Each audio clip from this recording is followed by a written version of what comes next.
Have you ever sat in your favorite chair, looked at your reflection in the window and quietly asked yourself, why is it that some people live so long and others don't?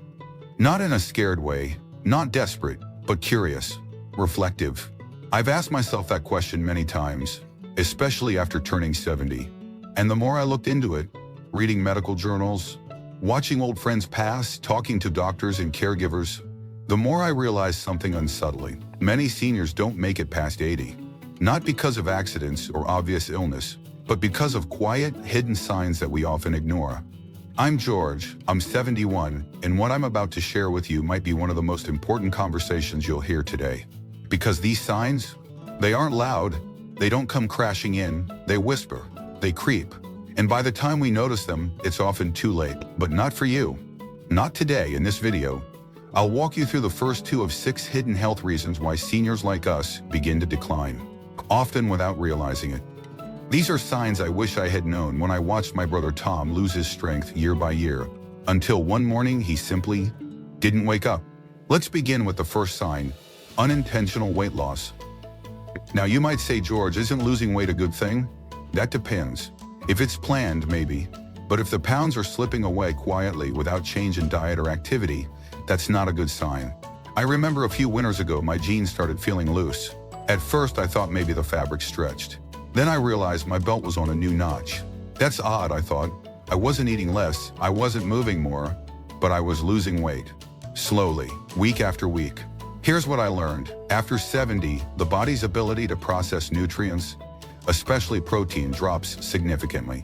Muscles waste away faster, the stomach produces less acid, the intestines absorb less, and suddenly, even if you're eating the same meals, your body isn't holding on to the fuel it needs. What's more, appetite itself fades. Did you know that taste buds begin to dull after 65? Food doesn't smell the same. Meals feel like chores, so we eat less, skip meals, or stick with toast and tea, and the cycle worsens. But here's the deeper problem. It's not just about looking thinner. Weight loss in seniors often leads to muscle loss, what doctors call sarcopenia. That means less strength, less stability, more risk of falling, more chance of infections. I remember my friend Harold, 76, used to carry groceries like a pro. Then he started asking neighbors to help. I thought it was just kindness, but no, it was muscle weakness. Within a year, he couldn't climb stairs. Then pneumonia hit, and that was it. So here's the takeaway. If your clothes feel looser, if your weight is dropping even slightly without effort, don't ignore it. Talk to your doctor. Don't just eat more, eat smarter. Protein, hydration, soft and easy meals. Sometimes small bites throughout the day work better than forcing big meals. And more than anything, listen to your body. It's not just a number on a scale, it's a message. A very serious one. Let's move on to the second reason, extreme fatigue and weakness. Now listen, I know what tired feels like. I've raised kids, worked 50 years, shoveled snow in the Chicago winters.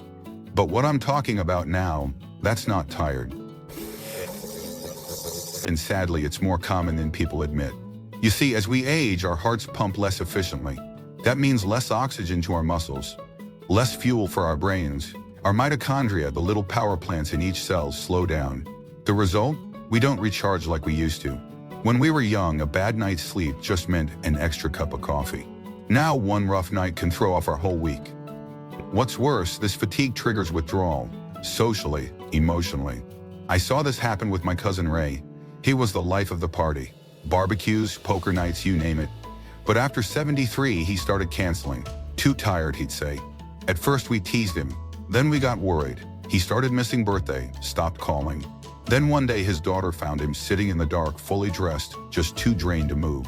The doctors said it was fatigue from a combination of heart trouble and depression. But by then it had spiraled too far. There's also emotional fatigue, not just the body. That's not bravery, that's danger. Here's what helped me. Shorter walks, stretching instead of lifting, gentle routines in the morning to wake up the body.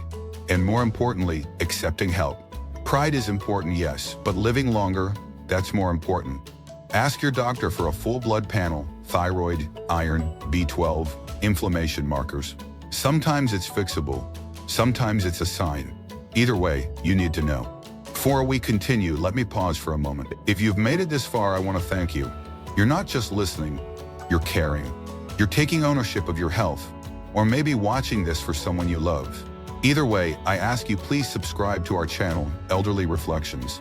We talk about real issues here, no fluff, no hype. Just truth, wisdom, and practical tools for seniors who want to live well, live long, and live meaningfully. Hit that bell icon. That way, when the next chapter arrives, you'll be right here to receive it. And I'll leave you with this. The signs aren't always loud. They don't knock on the door. They whisper. But if you listen closely, they'll tell you everything you need to know to make the most of every day you have left.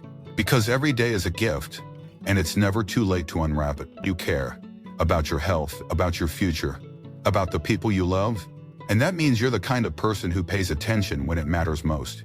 Because what I'm about to share now, reasons 3 and 4, are often overlooked. People think they're just part of getting older, but trust me, they're not. They're warnings, and if you recognize them early, you have a real chance to change the story. Let's talk about the third reason many seniors don't make it past 80. Cognitive decline, confusion, or emotional withdrawal. I know that's not easy to hear, believe me, it's not easy to say, but it's something we can't ignore. You see, your brain is like any other organ. It needs oxygen, nutrients, rest, and stimulation. But after 70, blood flow slows, inflammation increases, and little by little the brain starts to fog. You misplace your keys. You forget what day it is. You walk into a room and can't remember why. Now, we all do that from time to time. That's not what I'm talking about. I'm talking about a noticeable shift. When someone who used to be sharp starts struggling to follow conversations. When they forget names they've known for decades. When they stop talking altogether or lose interest in things they used to love. I saw this with my sister June. She was 74 when it began. First, it was the grocery list. She'd forget half of it. Then she got lost driving to a place she'd been going for 20 years. The scariest part, she knew something was wrong, but she was too ashamed to say it. So she started pulling back. Stop going out. Stop calling friends. Stop trying.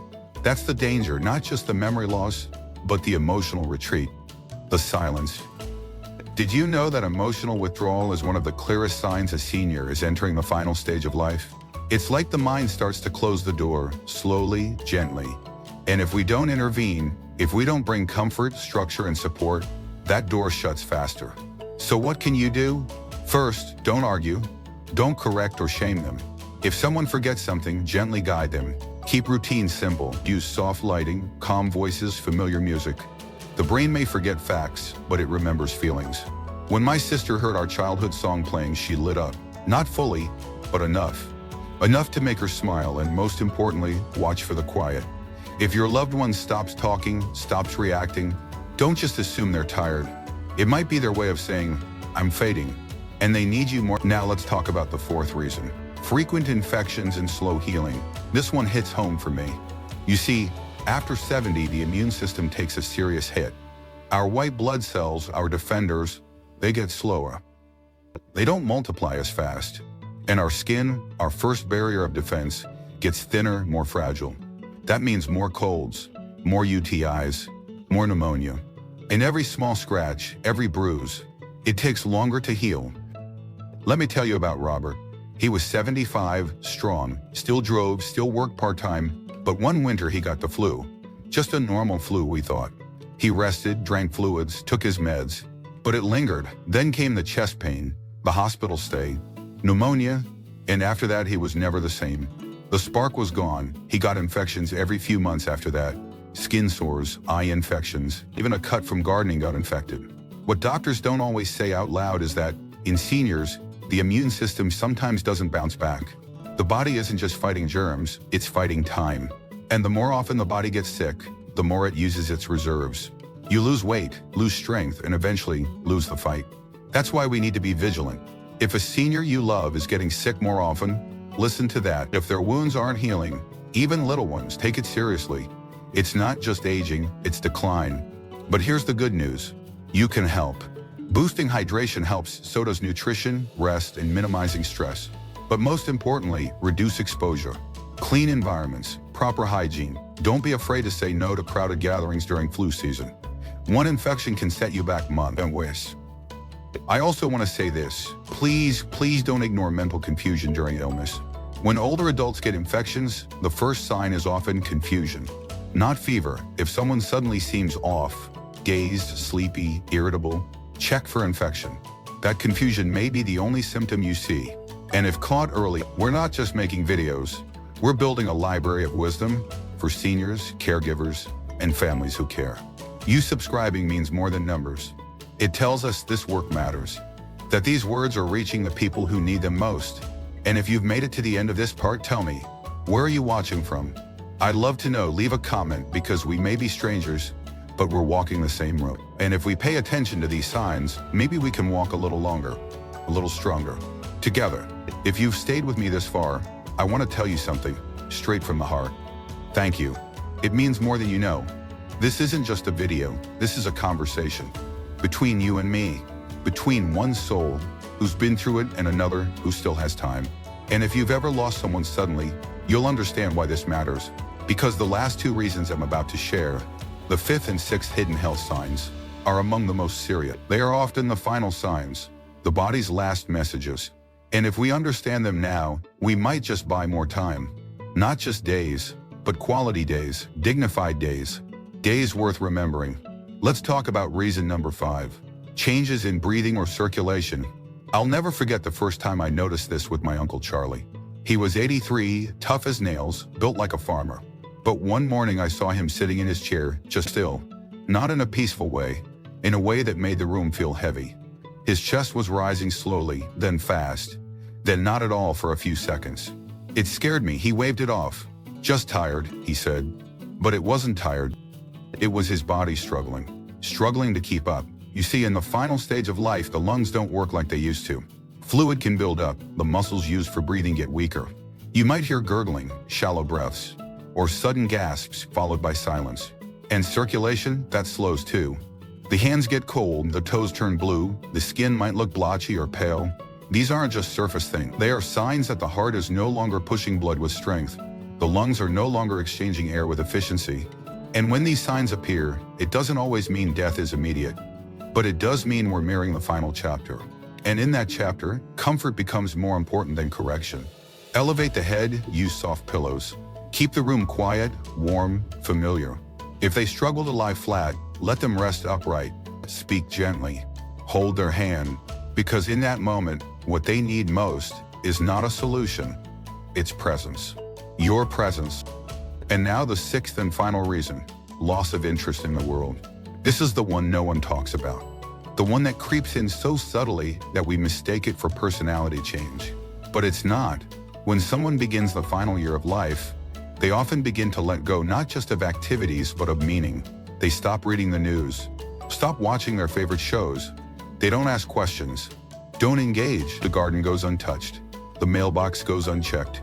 Conversations shrink, the phone rings and they don't answer. I saw this with my neighbor Eleanor. She loved crossword puzzles. Every morning at 6 a.m., coffee in hand, she'd sit by her window and do her puzzle. Then one spring she stopped. The newspaper still came, but it stayed folded. When I asked her about it, she just smiled and said, "I already know how it ends." That shook me, because in those words I heard something deeper, a quiet acceptance, not fear, just readiness. This emotional withdrawal is often misunderstood. People think it's depression. Sometimes it is, but sometimes it's the soul getting ready, like a bird settling its feathers before a long flight. There's no fight, no panic, just peace. But if we're not paying attention, we might miss the chance to bring them comfort, to say the things that matter, to offer forgiveness, to say goodbye, or even just, "I love you." So what can you do if someone you love is showing this sign? Don't push them to engage in the old ways. Instead, bring them peace. Read to them, sit with them. Let silence be sacred. Light a candle, play a familiar song, tell a story from their past. Because even if they're not speaking. Now I want to close this video with one final thought. If you're over 60 or caring for someone who is, don't wait for a diagnosis to start paying attention. The body speaks long before it breaks. And if you're noticing weight loss, fatigue, confusion, infection, strange breathing, or emotional withdrawal, lean in, be present, ask questions, get help, but above all, offer love. Because that's what the elderly need most in their final season. Not cures, not perfection, just love, presence, and dignity. If this video has touched you, please do me a favor. Click like, leave a comment, and subscribe to Elderly Reflections. That tells the algorithm and me that this message matters, that these conversations should keep happening. And if you feel like sharing, and neither am I, thank you for spending this time with me. I hope you'll come back, and until then, take care of your body, take care of your soul, and never stop listening to the quiet signs. They may be small, but they speak the loudest truths.